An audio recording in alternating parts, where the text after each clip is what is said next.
जून 2013। आजची तिथी ज्येष्ठ शुक्ल एकादशी, वार गुरुवार। दिनविशेष छत्रपती संभाजी महाराज जयंती। सिटी न्यूजच्या प्राईम टाइम बातमीपत्रात तमाम दर्शकांचं हार्दिक स्वागत। बातमीपत्राची सुरुवात करूया सुविचार मालेने।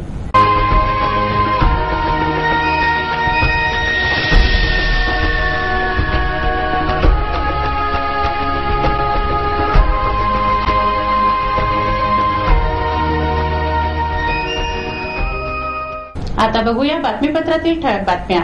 केदारनाथला अडकलेल्या यात्रेकरूंसाठी सिटी न्यूजची हेल्पलाईन। सुखरूप परतले अनेक यात्रेकरू। पोलिसांना माहित आहे का वाहतूक नियंत्रण? गांधी चौकातील वाहतूक पोलिसांच्या नियंत्रणाबाहेर।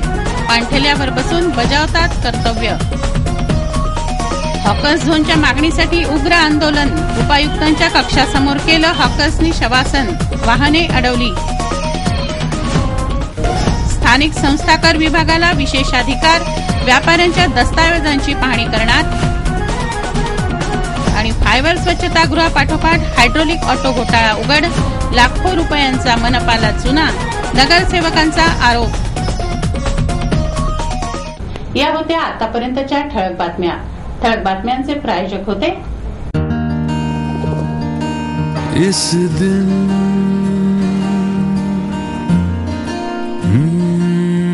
इस दिन का सबसे सुहाना पल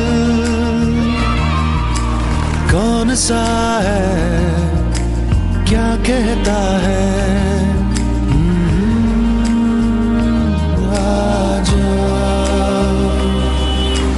घर आजा।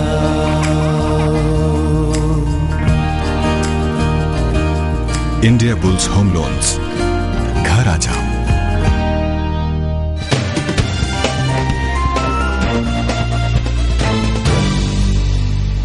चला बघूया बातम्या विस्तारित स्वरूपात।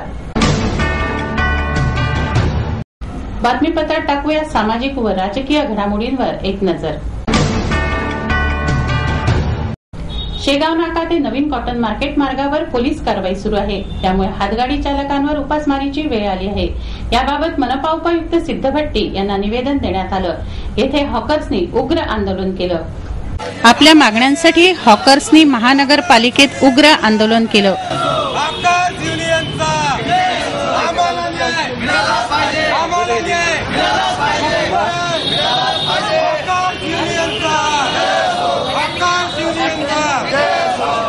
उपायुक्त सिद्धभट्टी यांना निवेदन दिलं।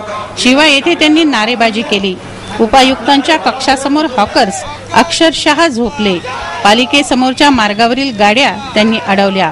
हॉकर्सच्या गाड्या वारंवार हटवल्या जात असल्यानं त्यांचा व्यवसाय होत नाही। त्यांच्या उदरनिर्वाहाचे साधन नसल्यानं बेकारीची कुऱ्हाड त्यांच्यावर कोसळली आहे। मुलांना शाळेत घालण्यास त्यांच्याकडे पैसा नाही। महानगरपालिकेनं दिलेल्या जागेवर हॉकर्स आपल्या गाड्या लावतात, तेथून पोलीस हुसकून लावतात। अशा परिस्थितीत जगावं तरी कसं, असा प्रश्न त्यांच्यासमोर उभा ठाकला आहे। योग्य न्याय मिळण्याची मागणी हॉकर्सनी केली आहे। आम्ही हॉकर झोनसाठी आम्ही भांडत आहोत, तरी महानगरपालिकेने अजून सुद्धा आम्हाला हॉकर झोन दिलेले नाही। मागील 2012 मध्ये अशीच पोलीसची कारवाई की तीव्र चालू होती। त्यावेळेस आम्ही कलेक्टर साहेबांना विनंती केली, त्यांनी पण आम्हाला त्याला हॉकर झोन द्या आणि त्यांनी पण मनपाला निर्देश दिले का यांना लवकरात लवकर हॉकर झोन द्या। तरी महानगरपालिकेने एक बी हॉकर झोन दिलेला नाही। आम्हाला रोडवर बसण्याचा शौक नाही। पोलीसवाले येतात, आम्हाला शिव्या देतात, झोडपे मारतात। आम्ही चोर बदमाश आहोत काय? आम्हाला रोडवर धंदा करायची आवड नाही, पण आम्हाला आमची हक्काची जागा दाखवा का इथं तुम्ही तुमचा व्यवसाय करू शकता। आम्ही तिथंच जाऊ, आम्ही रोडवर नाही राहू। हे अपघात होत आहे, आम्हाला पण चांगलं वाटत नाही आहे। पण यांनी महानगरपालिकेने आम्हाला आमची जागा तर दाखवली पाहिजे। आम्हाला आमचा हॉकर झोन तर दिला पाहिजे। आम्हाला आमचा हक्काचा हॉकर झोन भेटलाच पाहिजे। जोपर्यंत आम्हाला हॉकर झोन भेटणार नाही तोपर्यंत आम्ही इथून उठणार नाही। आम्ही मेलो तरी 72 आता आमचे पोरं बाळ घेऊन आम्ही इथंच येणार आहोत। अमरावती महानगरपालिकेची मासिक आमसभा गुरुवारी घेण्यात आली। स्वर्गीय नगरसेवक गोपाल गजभिये यांना श्रद्धांजली आमसभेत देण्यात आली। प्रत्येक नगरसेवकानं 1 महिन्याचं मानधन गजभियेंच्या परिवाराला मदत म्हणून द्यावं, असा प्रस्ताव आमसभेत पारित करण्यात आला। स्वर्गीय नगरसेवक गोपाल गजभिये यांच्या परिवाराला मदत म्हणून 1 महिन्याचं मानधन प्रत्येक नगरसेवकानं द्यावं, असा प्रस्ताव सर्वसंमतीने आमसभेत पारित झाला. नगरसेवकाचं मानधन 8,000 रुपये आहे. हा प्रस्ताव पारित करून आमसभेला पूर्णविराम देण्यात आला. वास्तविक अनेक मुद्द्यांवर या आमसभेत चर्चा व्हायला पाहिजे होती. नुकताच झालेल्या अपघातावर आमसभेत कोणतीही चर्चा झाली नाही. ही चर्चा सुरू करण्याकरता पालिकेला कदाचित भीती वाटत असावी. न जाणो नगरसेवकांनी आपली खबर घेतली तर. उत्तराखंडातील केदारनाथ येथे सृष्टीचा प्रलय झाला आहे. जवळपास 300 यात्रेकरू येथे मृत्युमुखी पडलेत तर कोट्यावधींचं नुकसान झालं आहे. 70,000 यात्रेकरू अवघड पहाडांवर अडकलेले आहेत. यात्रेकरूंजवळ खाण्यापिण्याचं कोणतंही साधन नाही. स्थानिक प्रशासन व सेनेनं येथे मदतीचा हात दिला आहे.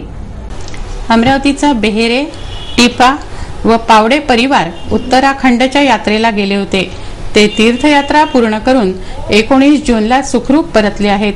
तेथील प्रलयाचे प्रत्यक्षदर्शी असलेल्या या परिवारांनी सिटी न्यूजला माहिती दिली.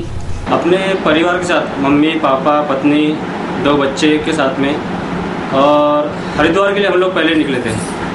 साथ में हमारे कटनी वाले दीदी जिया जी और उनके भी 2 बच्चे थे. टोटल हम लोग 10 लोग हरिद्वार के लिए गए थे. हमको हरिद्वार से ही वापस लौटना था, लेकिन अचानक हम लोगों का प्रोग्राम बना कि हम लोग अभी बद्रीनाथ चलते हैं, क्योंकि 14 तारीख को मौसम बिल्कुल खुला हुआ था, कुछ भी दिक्कत नहीं थी. गाड़ी हमने वहाँ से हरिद्वार से गाड़ी की और हम लोग सुबह 8 बजे बद्रीनाथ के लिए हम लोग 8 बजे रवाना हुए. और जब हेमकुंड साहिब पहुँचे, यानी 270 किलोमीटर जब हम लोग क्रॉस कर चुके थे, तब वहाँ से बारिश कंटिन्यू होना शुरू हुई. आगे का रास्ता बंद कर दिया गया था, लेकिन कुछ गाड़ियों को उन्होंने आगे फिर से छोड़ा, जिसमें हम लोगों की गाड़ी भी आगे गई. बहुत बारिश हो रही थी, ठंड भी काफ़ी थी, क्योंकि वहाँ पे तकरीबन 2 ही डिग्री या उससे भी कम टेम्परेचर था. जब हम लोग वहाँ पहुँचे रात में 11 बजे हम लोग बड़ी मुश्किल से पहुँचे. 11 बजे जब बद्रीनाथ में पहुँचे तो कोई भी होटल खाली नहीं था रहने के लिए. हम लोगों को बड़ी मुश्किल से एक महाराष्ट्रियन का ही होटल था, यानी धर्मशाला है, महाराष्ट्रियन धर्मशाला करके, वहाँ पे हमको रहने के लिए जगह मिल गई. हम लोगों ने रात वहाँ निकाली. पूरी रात बारिश होती रही. सब तरफ से बता रहे थे कि कल का रास्ता है, जाने वाला जाम हो जाएगा. हम लोग बद्रीनाथ में सुबह जल्दी से उठ करके हम लोगों ने तय कर लिया कि सुबह जल्दी से दर्शन कर लेंगे और जितने जल्दी हो सकता है हम लोग हरिद्वार के लिए लौट चलेंगे. 2 बजे तक हमारे सब दर्शन वगैरह सब अच्छे से बद्रीनाथ में दर्शन हो गए. उस समय इतना बादल फटना या बहुत ज़ोरों से बारिश शुरू हो चुकी थी, लेकिन बहुत ज़्यादा भी नहीं थी. हम लोग जब 2 बजे निकले तो हेमकुंड से तकरीबन 30 या 35 किलोमीटर है, वो पहुंचने के लिए हमारे को रात 11 बज गए. यानी इतना रास्ते में दिक्कतें आ रही थी, इतने ट्रैफिक जाम था, इतनी कम से कम हम लोगों के आगे 500-600 गाड़ियाँ और हमारे पीछे भी 500-600 गाड़ियाँ तकरीबन जाम में फंस गई थी. और जाम ऐसा फंसा था कि आप कोई भी किलोमीटर क्रॉस करो, हर किलोमीटर में पत्थर बड़े बड़े आकर के गिर रहे थे. आप मेरे पास में कुछ मैंने फ़ोटोज़ बनाई हैं, उसकी कुछ वीडियोज़ बनाई हैं. हम लोग फिर रात में 11 बजे तकरीबन हम लोग जोशीमठ में पहुंच गए. दूसरे दिन फिर हम लोग फिर से हरिद्वार के लिए रवाना हो गए. हरिद्वार के लिए रवाना होते और रास्ते में उत्तराखंड में श्रीनगर गाँव पड़ता है, जहाँ पर में जैसे हम लोग वहाँ शाम को 6 बजे पहुँचे, यानी फिर हम 100 किलोमीटर क्रॉस कर पाए सुबह 6 बजे से लेकर रात में 8 बजे तक. और वहाँ पता चला कि श्रीनगर में 2 नदियों को जोड़ने वाला पुल गिर गया है. तो आर्मी की मदद से हम लोगों को फिर दूसरे डैम वाले रास्ते से हम लोगों को निकाला गया और हम लोग फिर चलते गए. रात हो चुकी थी, बारिश बहुत ज़्यादा खूब हो रही थी. हर कोई डरा हुआ था क्योंकि जाम रास्ते में लगा हुआ था. जहाँ पर भी जाम लगता था वहाँ गाड़ियों के ऊपर आके पत्थर गिर रहे थे. मन में यही डर रह रहा था कि रात के 12 बज चुके थे और अभी भी हम लोगों को तकरीबन 100 किलोमीटर और पहुँचना था हरिद्वार. और पूरा 300 किलोमीटर का घाट होने की वजह से, पहाड़ियाँ वहाँ की रेतीली पत्थरीली होने की वजह से सब थोड़ी सी बारिश से भी वहाँ के पहाड़ घसर जाते हैं. तो मन में यही डर लग रहा था कि अपने ऊपर अगर एक आधा कोई पत्थर आकर गिर गया, गाड़ी के ऊपर बड़ा सा पत्थर, क्योंकि वहाँ तो काफ़ी बड़े बड़े पत्थर गिर रहे थे, रेत आके गिर रहा था.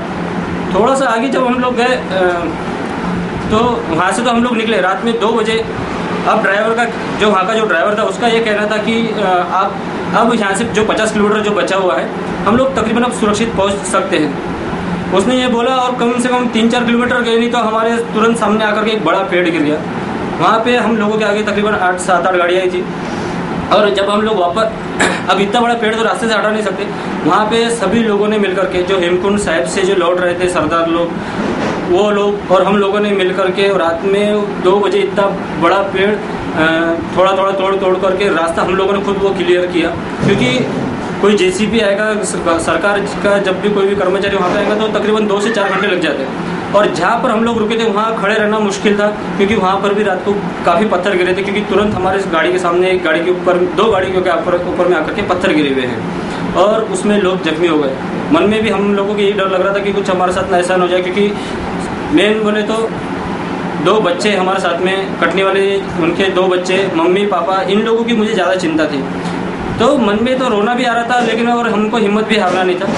तो हमने भगवान का नाम लेकर के, गुरुदेव का नाम लेकर के, माता पिता का आशीर्वाद होने की वजह से हम लोग सकुशल फिर हम लोग हरिद्वार पहुँच गए आराम से।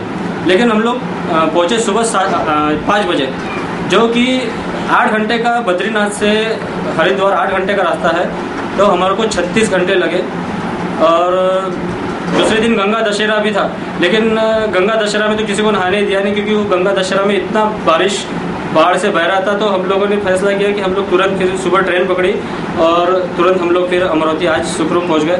मैं भगवान से यही प्रार्थना करता हूं कि जो लोग भी अभी भी वहां फंसे हैं, हम लोग सब लोग प्रार्थना करते हैं कि जो लोग वहां फंसे हुए हैं सब लोग सकुशल पहुंच जाए। आज ही मैंने पेपर में भी पढ़ा कि अमरावती के भी काफ़ी परिवार वहाँ पे फंसा हुआ है। तो सभी लोग अमरावती वाले, पूरे भारतवासी लोग जो भी फंसे हुए सब लोग अपने अपने घर सकुशल पहुंच जाए अपने परिवार के पास। नूतनीकरणाची मागणी करणाऱ्या ब्रिगेडला माहित आहे का, आज संभाजी महाराजांची जयंती आहे ते राष्ट्रमाता जिजाऊंच्या पुतळ्याचं नूतनीकरण करण्याची मागणी संभाजी ब्रिगेडनं केली आहे। आरटीओ कार्यालयासमोरील चौकात जिजाऊंचा पुतळा स्थापन करण्यात आला आहे। हा परिसर गलिच्छ झाला असून पुतळ्याची विटंबना झाल्याचं चित्र आहे। या परिसराचं सौंदर्यीकरण करण्याची मागणी आहे। याबाबत संभाजी ब्रिगेडनं मनपा उपायुक्त सिद्धभट्टी यांना निवेदन दिलं। संभाजी ब्रिगेडनं गुरुवारी मनपा उपायुक्तांना निवेदन दिलं, पण त्याच दिवशी छत्रपती संभाजी महाराजांची जयंती आहे याचं स्मरण संभाजी ब्रिगेडला आहे का? जिजाऊंच्या पुतळ्याच्या देखभालीसाठी समिती तयार करावी, त्याची जबाबदारी संभाजी ब्रिगेडवर द्यावी असंही त्यांचं म्हणणं आहे। त्यासाठी जबाबदारी द्यायला कशाला पाहिजे? शहरातील थोर लोकांच्या पुतळ्याची देखभाल ही आस्थेची गोष्ट आहे, ते प्रत्येकाचं कर्तव्यच आहे। त्यासाठी जबाबदारी कशाला द्यावी लागते असा प्रश्न उत्पन्न होतोय।